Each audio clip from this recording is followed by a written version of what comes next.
Moti me diell dhe temperatura të qëndrueshme që mbylli vitin 2025 ka përfunduar dhe me nisjen e 2026-s në territorin e qarkut të Shkodrës janë rikthyer rreshtet e shiut, dëborës dhe ngricat që kanë përfshirë thuajse të gjithë territorin. Për shkak të situatës së krijuar, shërbimet policore kanë kaluar në gatishmëri të përforcuar në disa prej këtyre akseve, ndërsa autoriteti rrugor shqiptar me firmat e nënkontraktuara kanë ndërhyrë për të mbajtur në monitorim situatën duke zhbllokuar rrugët në të cilat ka patur rreshje dëbore.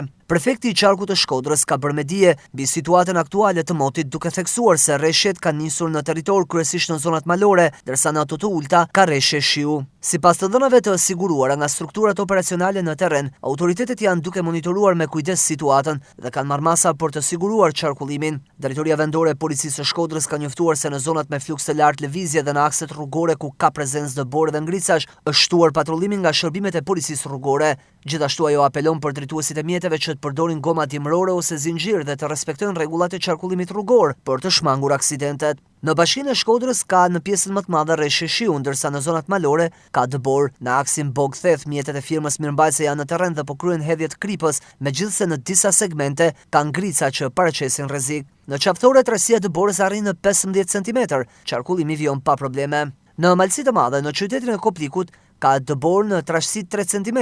Në Fusharës, rreshtet e dëborës ka një intensitet të ulët me trashësi 5 deri në 8 cm.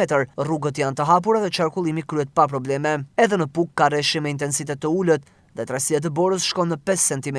Drejtoria rajonale e rrugëve ka njoftuar se aktualisht në akse që mbulon nuk ka probleme në qarkullim dhe situata është në kontroll. Drejtuesët e automjeteve ju bëret thirrje për kujdes të shtuar gjatë lëvizjes, veçanërisht në zonat malore, ku kërkohet përdorimi i gomave dimrore dhe i zinxhirëve, si dhe të ndiqen udhëzimet e policisë për të gjitha segmentet që përshkohen.